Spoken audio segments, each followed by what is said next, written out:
It has been a scorcher of a summer, record high temperatures all over the United States. Huge chunks of glacier the size of 4 Manhattan islands breaking off in Greenland. 1/3 of Pakistan is now underwater. Fires burning out of control in Russia. Floods in Europe. So is this just another summer on planet Earth? Or is it the apocalypse? Or is it global warming? And whatever it is, how will it affect all of us and our economies? To help me answer these questions, Jeff Sachs, of course, from the Earth Institute of Columbia. Gavin Schmidt is a NASA scientist who studies climate change.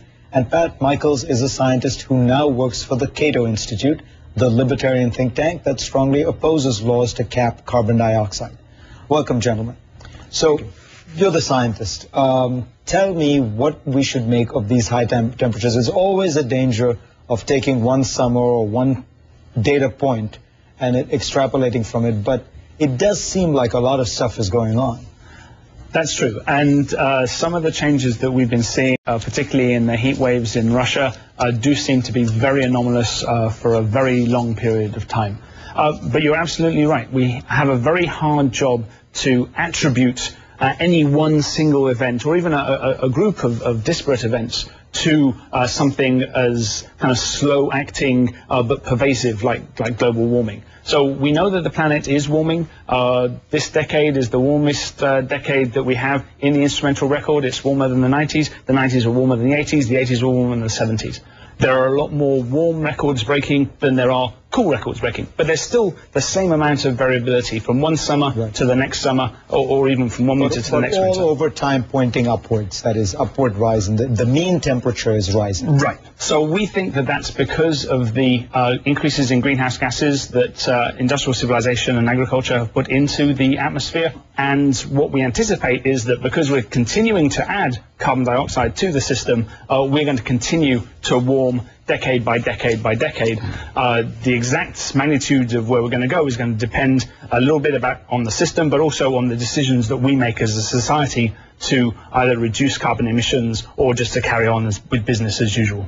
So that strikes me as the scientific case for global warming. That is that It is happening, it is caused by greenhouse gas emissions, and what we do about those greenhouse gas emissions will determine how hot the planet gets. Is there anything there you disagree with? It's very clear that the planet's warmer than it was and that people have something to do with it. What you're concerned about is the magnitude and the rate of the warming. And I think it's quite demonstrable that the rate of observed warming is at the low end of the range of projections made by the United Nations. And furthermore, simply saying that one is going to reduce emissions could actually be the wrong thing to do at the moment if you don't have the technology to really effectively do this and to do it globally. What you wind up doing is spending large amounts of capital that would be dissipated when it could be invested in the future in technologies that frankly you and I don't even know about. So what do you mean we can't do it effectively? We know how to reduce greenhouse gas emissions. We just stop using fuels that emit it. It may not be economically pleasant, but that's different from we know how to do it. We don't have a replacement technology right now for fossil fuels. We simply don't have it. I agree with that, but that's different from saying we don't know how to do it. Stop using fossil fuels and CO2 emissions will go down. Yeah, but unfortunately talk's cheap. Yes, you can say you need to do something, but then you have to have a mechanism to do it. Jeff, talk about the point Pat Michaels was making, which is, fine, the Earth is warming, human industrial activity and agricultural activity is causing it, but we don't really know how to get off the fuels that the whole way of life that produces these fuels, and so we can mandate all these things. Nothing's going to happen. I think what Pat said is absolutely correct, that you need a plan. But we need to get started now, because every time we build a power plant today, it lasts for 50 years. So what kind of power plants are we going to build? Will we get back to nuclear? Will we capture and store carbon dioxide? How many electric vehicles can realistically be on the road in 5 or 10 or 15 years? These are policy judgments. My view is that the costs of inaction are so frightening for the world, they're beyond our imagining, because the world is not good at handling the kinds of shocks that are ahead. They could be devastating for hundreds of millions of people easily. They could lead to war, they could lead to famine, and that's not hyperbole. That's a very realistic, hard-headed assessment of what can happen. When you hear all this, doesn't it worry you? I mean, I understand your position, which is, you know, we don't have a substitute for fuels right now. But surely that isn't an argument for stand-patism. Don't you want to do something about this? What I worry about more is the concept of opportunity cost. We had legislation, again, that went through the House last summer, which would have cost a lot and been futile. And when you take that away, or when the government favors certain technologies and politicizes technologies, you're doing worse than nothing. You're actually impairing your ability to respond in the long run. And that's my major concern along this issue. If you were to have a carbon tax, or if you were to have a gas tax, you can put in the carbon tax. No, but you would reduce the consumption of that which you tax, you get less of. That which you subsidize, you get more. This is a pretty simple law of economics, right? So, if you were to put it in, you would get reduced CO2 emissions, and the government would get some money, which you may not think it would spend wisely, but it has the potential to spend wisely. Why would you be opposed to that? The problem is one of magnitude and political acceptability thereof. You know, when we had gasoline at $4 a gallon, we reduced our consumption a grand total of 4%. If you're really serious about atmospheric carbon dioxide, you've got to reduce it about 80%. How high does that tax have to be 80%? How do you do that?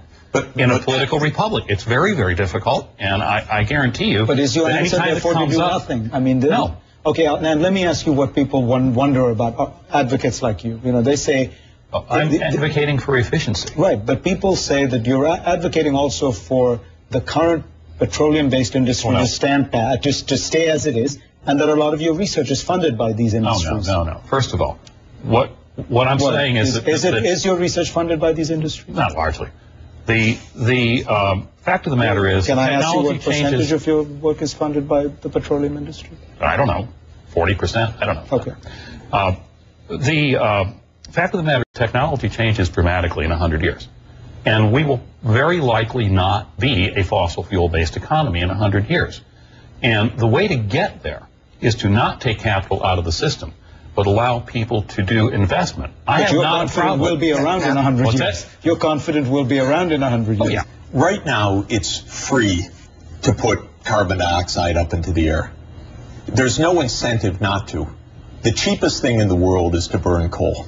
That's true. Okay, that can't be. That can't be forever. But that can't be your answer also. Of course not. Let me ask you, if all this is true, and it doesn't seem there's an agreement on how to reduce CO2 emissions, it suggests a fairly bleak future, because we're not going to be reducing CO2 emissions in the short run. Well, I remain a little optimistic that the forces of delay will eventually be put aside, and so I don't see it as being as a terribly bleak future, because I like to think that we're smarter than that, and I'd like to demonstrate that societies are smarter than just allowing business as usual to carry on. If we do, we will end up, in the phrase of my boss Jim Hansen, with a different planet. We will end up with a planet that won't be recognizable in terms of where crops can be grown, that won't be recognizable in terms of where rain is falling, that won't be recognizable in terms of where glaciers are and where ice sheets are, and to put that in human terms, and what the sea level is. That's a catastrophic planet, not just a different planet. If we end up with a different planet where people cannot grow food, where people cannot eat, given where they're living right now, we have a catastrophe. And the ironic point is the combination of the technologies we have already in hand and those that are close on the horizon. If we do this sensibly, we can do this at low cost, save the planet and save the economy. But we need a strategy and a plan. That's what we hired the President of the United States for also. That's what we're still waiting to hear from the administration. If we get it, I bet the American people will rally to it. And every time we threaten an apocalypse and it doesn't happen, we cheapen the issue. Thank you. All right. We're going to have to close on that front. We will be right back.